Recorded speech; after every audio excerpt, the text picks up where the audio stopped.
तो आज का टॉपिक है तापमान का मापन अर्थात मेजरमेंट ऑफ टेम्परेचर।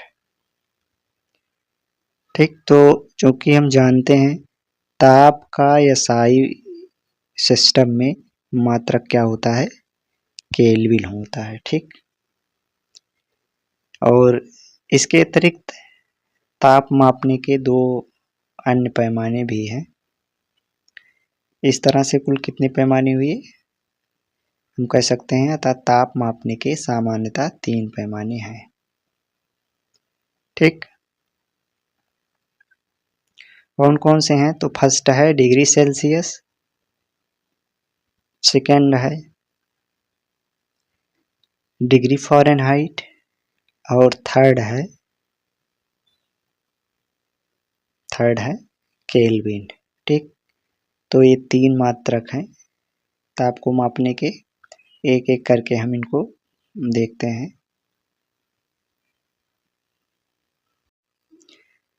तो हम चूंकि जानते हैं कि ताप को तापमापी अर्थात थर्मामीटर की सहायता से मापा जाता है। ठीक, तो एक एक करके हम देखते हैं। फर्स्ट हम लेते हैं डिग्री सेल्सियस। तो डिग्री सेल्सियस के पैमाने में तापमापी अर्थात थर्मामीटर को 0 डिग्री सेल्सियस से 100 डिग्री सेल्सियस तक दर्शाया जाता है।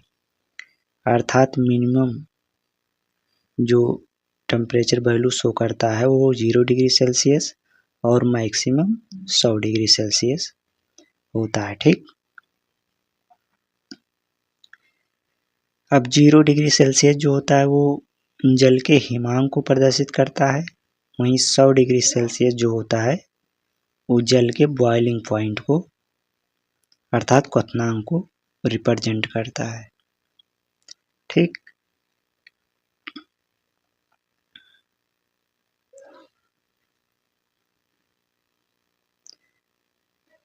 अब सेकंड लेते हैं हम फ़ारेनहाइट।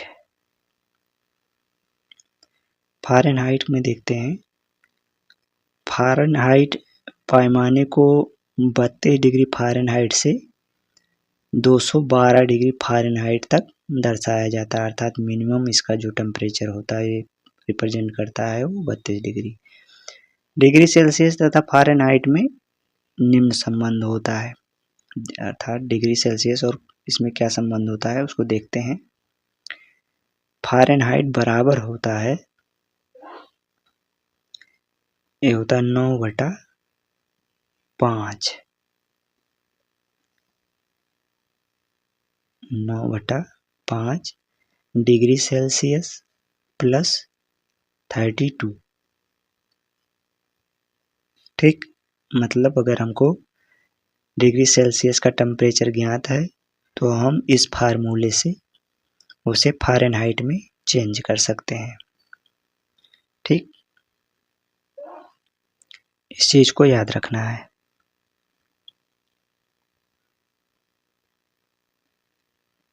अगले लेते हैं हम केल्विन।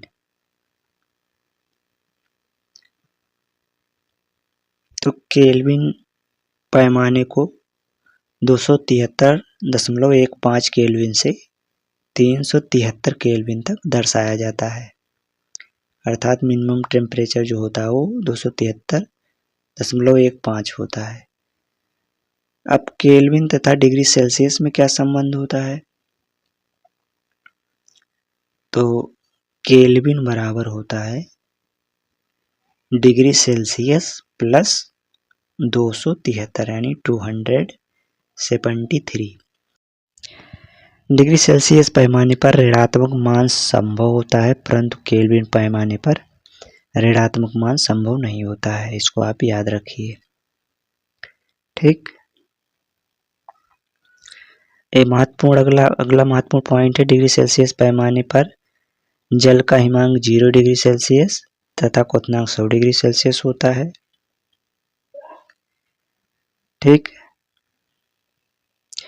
और अगला पॉइंट है फ़ारेनहाइट पैमाने पर जल का हिमांक 32 डिग्री फ़ारेनहाइट तथा बॉइलिंग पॉइंट होता है 212 डिग्री फ़ारेनहाइट। ठीक, इसी तरह से केल्विन में हम देखते हैं। केल्विन पैमाने पर जल का हिमांक जो होता है वो होता है 273.15 केल्विन तथा बॉइलिंग पॉइंट जो होता है वो 373 केल्विन होता है। ठीक, तो इस तरीके से हम कह सकते हैं कि जो 0 डिग्री सेल्सियस जो होता है वो 32 डिग्री फ़ारेनहाइट के बराबर होता है तथा इसी तरह से केल्विन के।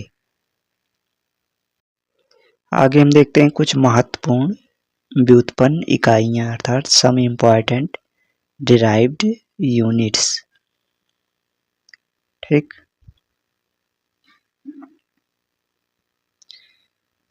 तो यहाँ देखिए पहला जो हम ले रहे हैं वो है आयतन अर्थात वॉल्यूम। जो चूंकि हम जानते हैं आयतन बराबर होता है लंबाई गुणे चौड़ाई गुणे ऊंचाई। ठीक, और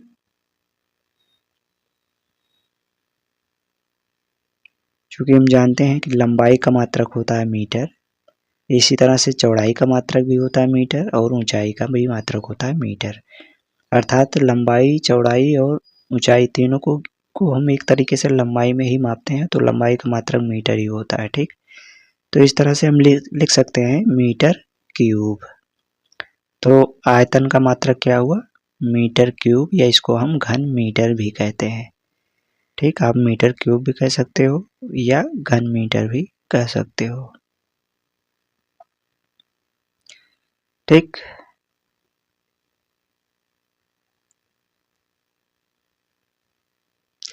अगला हम लेते हैं क्षेत्रफल एरिया। क्षेत्रफल चूंकि हम जानते हैं क्षेत्रफल बराबर होता है लंबाई गुणे चौड़ाई। ठीक, लेंथ। ठीक, तो लंबाई गुणे चौड़ाई जो है, अब चूंकि लंबाई का मात्रक भी मीटर होता है और चौड़ाई का भी मात्रक होता है मीटर। ठीक, तो इस तरह से हम लिख सकते हैं मीटर स्क्वायर या मीटर का वर्ग। ठीक, इसको मीटर स्क्वायर भी बोलते हैं या मीटर वर्ग भी पढ़ सकते हो। इसको इस तरह से रिप्रेजेंट किया जाता है।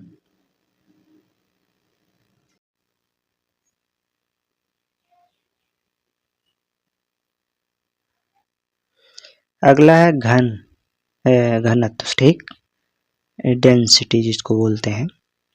तो घनत्व बराबर अर्थात डेंसिटी बराबर होता है पदार्थ का द्रव्यमान बटे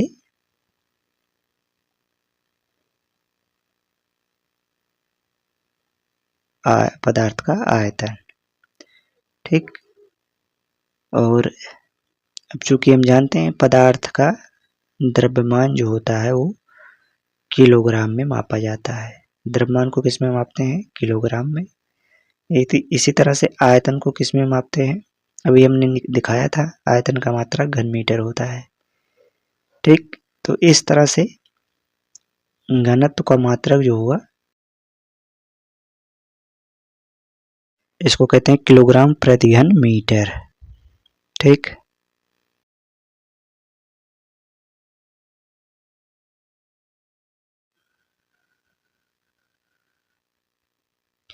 अगला है वेग अर्थात वेलोसिटी।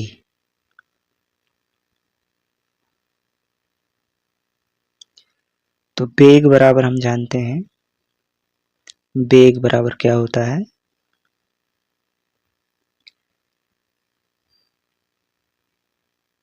दूरी बटा समय। वेग बराबर क्या होता है? दूरी बटा समय। अब चूंकि हम जानते हैं दूरी का मात्रक क्या होता है? मीटर होता है। मीटर को स्मॉल एम से रिप्रेजेंट करते हैं। और समय का मात्रक क्या होता है? सेकंड। सेकंड को किससे रिप्रेजेंट करते हैं? स्मॉल एस से। तो इस तरह से हो गया वेग बराबर क्या हो गया? मीटर प्रति सेकेंड। इसको इस तरीके से दर्शाया जाता है, मीटर प्रति सेकंड। ठीक, ये SI मात्रक है, मीटर प्रति सेकंड। अगला है त्वरण एक्सेलरेशन। तो त्वरण बराबर क्या होता है? त्वरण बराबर हम जानते हैं वेग परिवर्तन बटे समय। वेग परिवर्तन बटे समय त्वरण को रिप्रेजेंट करता है। अब चूंकि वेग का मात्रक हम जानते हैं मीटर प्रति सेकंड, जैसे कि अभी पीछे हमने बताया, और समय का मात्रक क्या होता है? सेकंड। ठीक, तो इस तरह से त्वरण का मात्रक हो जाएगा मीटर प्रति सेकंड स्क्वायर।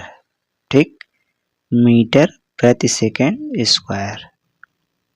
ठीक, ये त्वरण का SI मात्रक है। अगला है बल अर्थात फोर्स। तो बल बराबर हम जानते हैं, बल बराबर क्या होता है? बल बराबर होता है द्रव्यमान गुणे त्वरण। क्या होता है? द्रव्यमान गुणे त्वरण। तो द्रव्यमान का मात्रक क्या होता है? किलोग्राम, और त्वरण का मात्रक जैसे कि अभी बताया मीटर प्रति सेकंड स्क्वायर। ठीक, तो इस तरह से बल का मात्रक क्या हो जाएगा? बल का मात्रक हो जाएगा किलोग्राम मीटर प्रति सेकंड स्क्वायर। किलोग्राम मीटर प्रति सेकंड स्क्वायर। ठीक,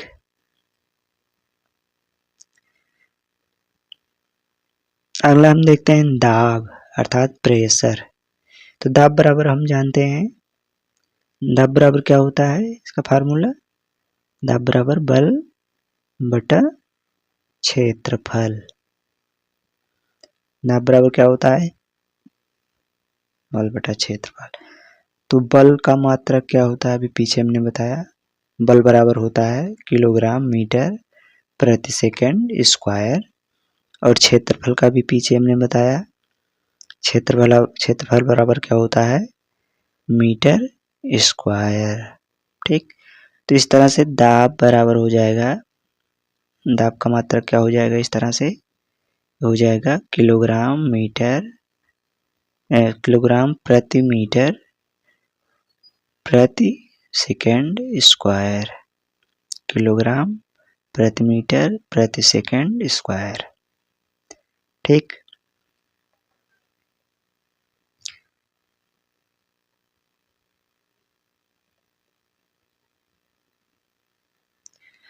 ठीक,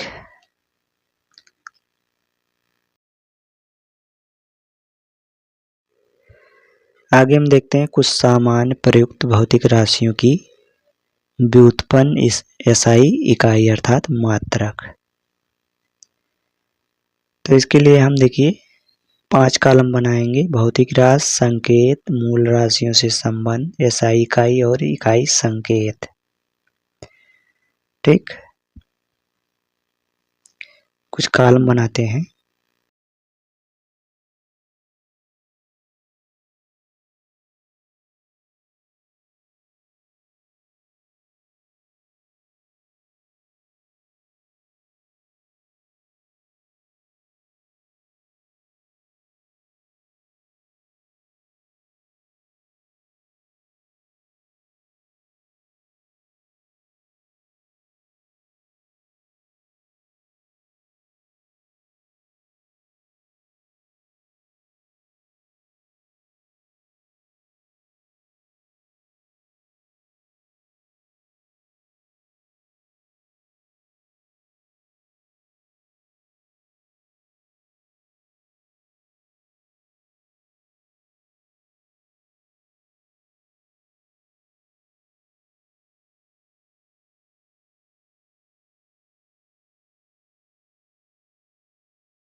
तो इस तरह से चार्ट तैयार हुआ।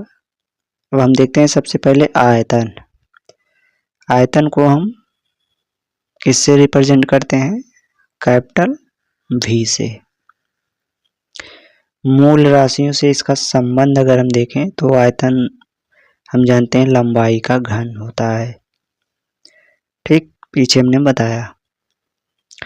SI इकाई अगर हम देखें, इसकी SI इकाई तो घन मीटर होता है, और इसकी इकाई संकेत अर्थात यूनिट संकेत जो होता है वो इस तरह से रिप्रेजेंट किया जाता है, घन मीटर। ठीक, अगला है क्षेत्रफल। तो क्षेत्रफल को हम किससे रिप्रेजेंट करते हैं? कैपिटल A से। मूल राशियों से संबंध की बात आई तो मूल राशियों से इसका क्या संबंध है? लंबाई का वर्ग। पीछे हमने बताया लंबाई का वर्ग। SI इकाई इसका क्या होगा? इस तरह से हो जाएगा वर्ग मीटर। इकाई संकेत क्या होगा? यूनिट संकेत तो हो जाता है इस तरह से मीटर स्क्वायर, या मीटर वर्ग भी कह सकते हैं। ठीक, अगला देखते हैं। अगला है घनत्व। तो घनत्व को किससे रिप्रेजेंट करते हैं? ये है रो। ठीक, इसको बोलते हैं रो। मूल राशियों से संबंध द्रव्यमान बटा आयतन। मूल राशियों से क्या संबंध होता है? द्रव्यमान बटा आयतन। SI यूनिट क्या होता है? तो किलोग्राम प्रति घन मीटर। किलोग्राम प्रति घन मीटर पीछे बताया हमने। ठीक, यह यूनिट संकेत क्या होगा? अर्थात इकाई संकेत तो हो जाएगा किलोग्राम मीटर, सॉरी किलोग्राम प्रति घन मीटर। अगला है वेग, वेलोसिटी। इसको किससे रिप्रेजेंट करते हैं? स्मॉल v से। संबंध क्या हो जाता है? दूरी बटा समय। मूल राशियों से संबंध क्या हो जाएगा? दूरी बटा समय। SI इकाई क्या हो जाता है? मीटर प्रति सेकंड। मीटर प्रति सेकंड। संकेत इसका क्या हो जाता है? इस तरह से। ठीक, मीटर प्रति सेकंड।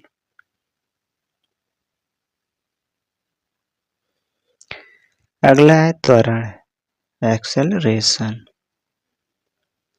त्वरण, तो त्वरण को किससे रिप्रेजेंट करते हैं? ए अल्फा। ठीक, संबंध हो जाता है परिवर्तित वेग बटा समय। मूल इकाइयों, मूल राशियों से संबंध जो होता है। अगला SI इकाई क्या होगा? मीटर प्रति सेकंड स्क्वायर। इकाई संकेत क्या होगा? इसको किससे रिप्रेजेंट करेंगे? तो इस तरह से मीटर प्रति सेकंड स्क्वायर, इस तरह से रिप्रेजेंट करते हैं। ठीक,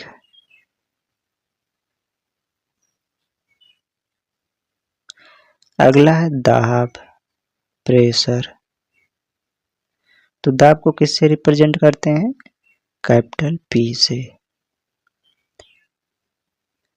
मूल राशियों से संबंध क्या होगा इसका? बल बटा क्षेत्रफल। बल बटा क्षेत्रफल। SI इकाई क्या होगा इसका? पास्कल। दाब को किससे मापा जाता है? पास्कल या न्यूटन प्रति वर्ग मीटर। ठीक, इकाई संकेत क्या होगा? इस तरीके से पास्कल, तो इसको हम रिप्रेजेंट करते हैं किलोग्राम प्रति मीटर प्रति सेकंड स्क्वायर। ठीक, या न्यूटन प्रति मीटर स्क्वायर। न्यूटन प्रति मीटर स्क्वायर। ठीक, अगला है बल। बल किस अर्थात फोर्स।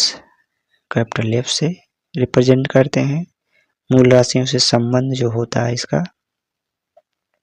द्रव्यमान गुणे त्वरण, बल बराबर चूंकि हम जानते हैं द्रव्यमान गुणे त्वरण। ऐसा इकाई हो जाता है न्यूटन। क्या हो जाता है? न्यूटन या किलोग्राम मीटर प्रति सेकंड स्क्वायर। ठीक, रिप्रेजेंट किससे करते हैं इसको? इस तरह से किलोग्राम मीटर प्रति सेकंड स्क्वायर। ठीक,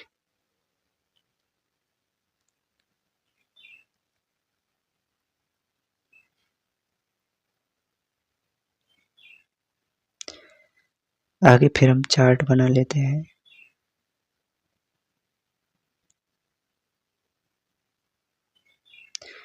अगला लेते हैं कार। ठीक, कार। तो कार को किससे रिप्रेजेंट करते हैं? W से। ठीक, और इसका संबंध जो होता है मूल राशियों से वो क्या होता है? बल गुणे विस्थापन अर्थात दूरी। ठीक, और एसआई इकाई जो होती है वो जूल होता है। क्या होता है? जूल। रिप्रेजेंट किससे कहते हैं? किलोग्राम मीटर स्क्वायर प्रति second square. Kilogram metre square second प्रति सेकंड स्क्वायर। अगला लेते हैं आवृत्ति। तो आवृत्ति को किससे रिप्रेजेंट करते हैं? इसको बोलते हैं न्यू। ठीक, न्यू से रिप्रेजेंट करते हैं। अब मूल राशियों से संबंध क्या होता है? कंपन प्रति सेकंड। कंपन प्रति सेकंड। ऐसा इकाई क्या होता है? हर्ट्ज।